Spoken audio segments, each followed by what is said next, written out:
The consequences of Kakhovka Dam destruction are completely devastating for Russians, as the major issues are on the left side of Dnipro River, which was forcing all of them to retreat from their first lines of defenses. And to make it even worse for them, Russians accidentally eliminated these retreating soldiers, as many as one entire company. And ultimately, Ukrainians started to rapidly recapture land around Bakhmut recently, but more about all of this in just a couple of minutes. What's up, investors? It's the Russian dude. And let's go straight to the point and talk about some ridiculous Russian propaganda. So, recently, one of the Russian soldiers, which nickname is the Hustle Maker, very questionable selection. Okay, so he said that Ukrainian soldiers were literally crawling to Russian positions to surrender. I'll leave it up to you whether you want to believe it or not. But also recently in Russia, they decided to propose a new law is that whenever you are summoned into the military, you have to surrender your travel passport, so you cannot go abroad. And I don't know about you, but it just feels a little bit of discrepancy. Why would the Russian propaganda say that Ukrainians are coming to surrender voluntarily, and at the same time the Russian authorities are making the mobilization effort so easy, while making leaving the country so complicated? I mean, why would they potentially need another round of mobilization if winning against Ukrainians is so easy? That is a very interesting question, right? So just let me know in the comments what do you think. And while you're doing this, can you also please like this video and subscribe to my channel, because we are getting so close to 200,000 and many more interesting videos and daily updates are coming. You can also follow me on Instagram, because I will be watching the Stanley Cup final game live and I will make some stories. The link is down below. Right, and now let's briefly talk about the Western military support to Ukraine, the readiness of the country to launch the full-scale counteroffensive, and then I'll give you the update about the south of Ukraine, the situation in Kakhovka Dam, and Russians retreating from the first lines of defenses and accidentally eliminating their own soldiers.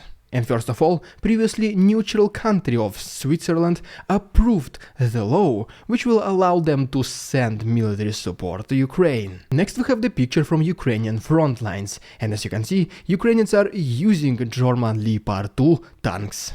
And speaking about Germany, the country will send additional 20 infantry combat fighting vehicles Marder to Ukraine. And then we have a picture of a Ukrainian fighter jet Su-24M, which is carrying long-range missiles from the United Kingdom called Storm Shadow. And so, as you can see from this article, Ukraine says it has enough weapons to begin counter-offensive. Because pretty much at this point, most of Western military support has already arrived in Ukraine.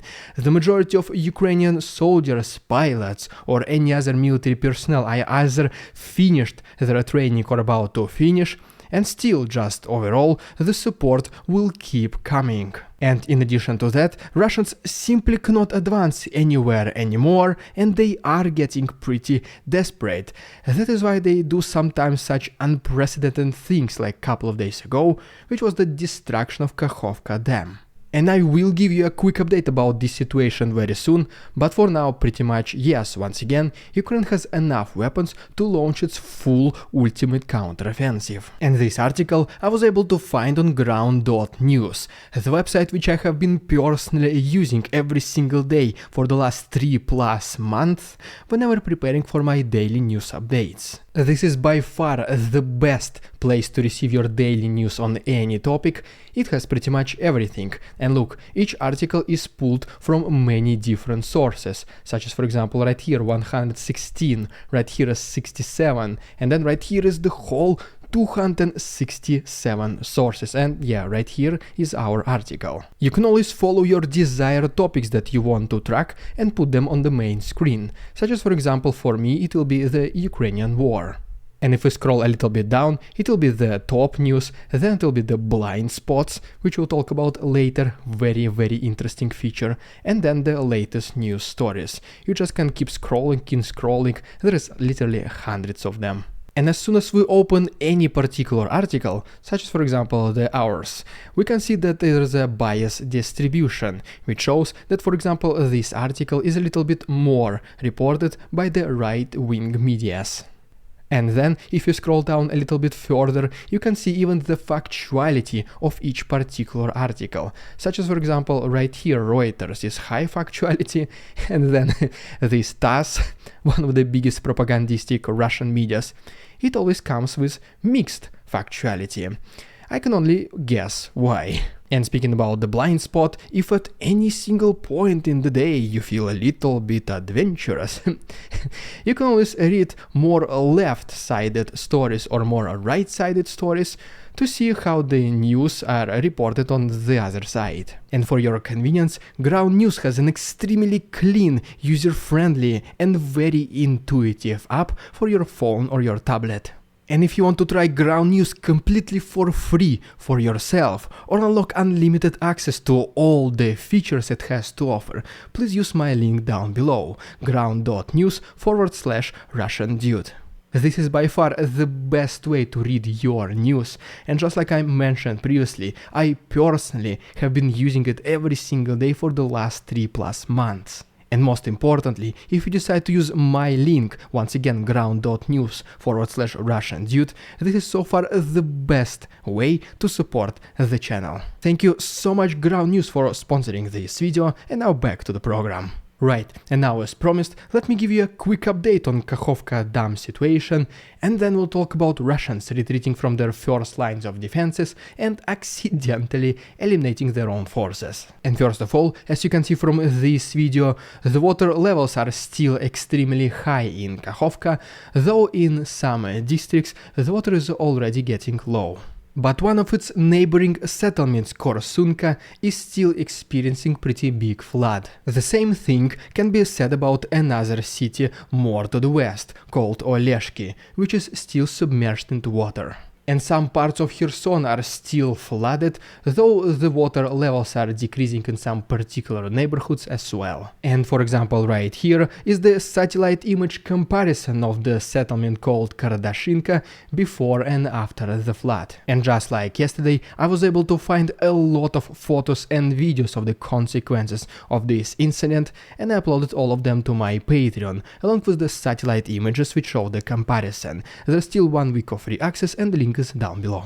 Next we go to Hola Pristan, which is still relatively flooded, and then going all the way to Mykolaiv, the local residents also reported the approaching water. And pretty much yes, the rescue missions have been going non-stop, with people helping other civilians and even animals. And for those areas which are still relatively inaccessible, Ukrainians are using the drones to deliver at least fresh drinking water. And overall, yeah, according to some Western experts, the only way to destroy such a dam was to create the explosion from the inside, not to attack the outsides of the dam. Which only once again confirms the fact that these were Russians behind this attack, since it was them who were controlling this Kakhovka Dam for the last year. And ultimately, the newly re-elected president of Turkey, Recep Erdogan, he spoke with both President Zelensky and President Putin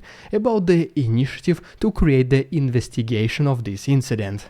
And Ukraine obviously immediately supported this idea, they want the investigation, while Russians on the other hand, they said that yes, we kinda support the thought about maybe potentially doing this, like establishing, like initiative, like maybe investigation. I mean, we're not saying no, but I mean yes, but we'll see.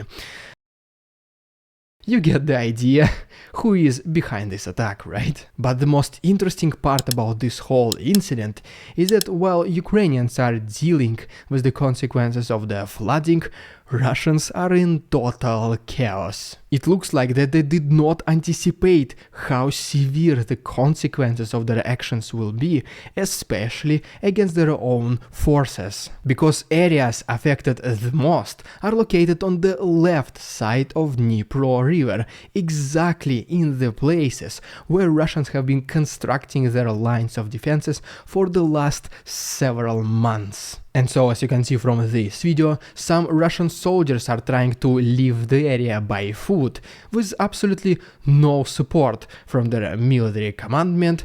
They were pretty much left on their own, and some other they were able to find kayaks, which, by the way, the kayaks of very interesting colors, blue and yellow. Seems like a country flag of one of the countries. But okay, so I have no idea if these soldiers who are retreating by kayaks, they will be either prosecuted for discrediting the Russian army by matching these two colors, or maybe they'll be prosecuted as traitors and those people who abandoned the front lines. So their destiny is pretty bad. But wait, there is more, because according to some Russian media, and I mean yes, Russian one, some of the Russian soldiers, they accidentally eliminated such retreating soldiers, probably mistaking them for Ukrainians who are trying to attack them from under the water, however ridiculous it sounds. And according to some rough estimations, the entire company of soldiers have been terminated, which is just yet another unfortunate accident for the Russian army. But okay, now just literally a couple last words from the south of Ukraine, and then we'll talk about update from the east and the most recent rapid success of Ukrainians around Bakhmut. And first of all, as you can see from this picture, some very loud noises have been reported in Melitopol. And then, as we go all the way to Crimea, the bookings of hotels and other recreational activities on the peninsula have decreased to 1%. I can only guess why. Right, and now let's go to the east. And first of all, it is worth beginning once again from the Belgorod region, some activity in Shebekino. And first of all, as you can see from this video, an industrial zone near to the settlement has been caught on fire, quote unquote. Next we have a video from Novaya Tavalzhanka, where the representative of a Russian diversion group called Russian Volunteer Corps, he said that the city is still under their control. And here is the funniest part. Ukraine offered Russians who live in Belgorod region to have an asylum in Ukraine. And in addition to civilians who will be just peacefully hiding inside the country, they are also offering Russians to join the Ukrainian army to fight against their own comrades. Next we get closer to Kupiansk, where Russians reportedly destroyed an ammonia line, creating this poisonous cloud. And then, according to the report by the Institute for the Study of War, Russians conducted a limited offensive along Svatove-Kremin highway with no success, while Ukrainians were relatively successful to the north and southwest of Bakhmut and also in the southern districts of Donetsk region. And as you can see from this map, Ukrainians were able to capture a little bit of land next to Vodyane and Opotne and stop completely the advancement of Russian forces next to these settlements. And just overall, in the last 24 hours, Ukrainians were able to destroy 4 Russian air defense systems, Su-25 fighter jet, 4 drones, 9 control points, 3 ammunition warehouses, 14 artillery units, and also 18 other important military targets. But the most important progress of Ukrainians recently obviously happened around Bakhmut, where Ukrainians were able to advance up to another kilometer around this city. And as you can see, it is already confirmed by this map, which shows us the changes in territorial control. The most significant progress happened to the south, next to Kurdyumivka, and then Ukrainians also advanced pretty close to Berkhivka. I have at least a couple of videos of Ukrainians advancing closer to Bakhmut, and as always I upload them to my Patreon as well. The link is down below. And so, pretty much, yes, as you can see, it took Russians several months, if I'm not mistaken, all the way up to 8 months to capture quote-unquote Bakhmut, and now Ukrainians are already recapturing and liberating significant areas around the city in under only 1 month. And this is even before the official full-scale counteroffensive has been officially started. And if you remember from the beginning of my video, Ukraine already has enough weapons to launch this counteroffensive, which means that most likely it will happen pretty much any day now. And if you don't want to miss it with us all together to see it with our own eyes, just please subscribe to my channel, it only takes 1 click. Thank you so much once again Ground News for sponsoring this video. Feel free to also check my Patreon, and all the other links can be found to the right and down below. Thank you so much for attention, товарищи, and see you tomorrow.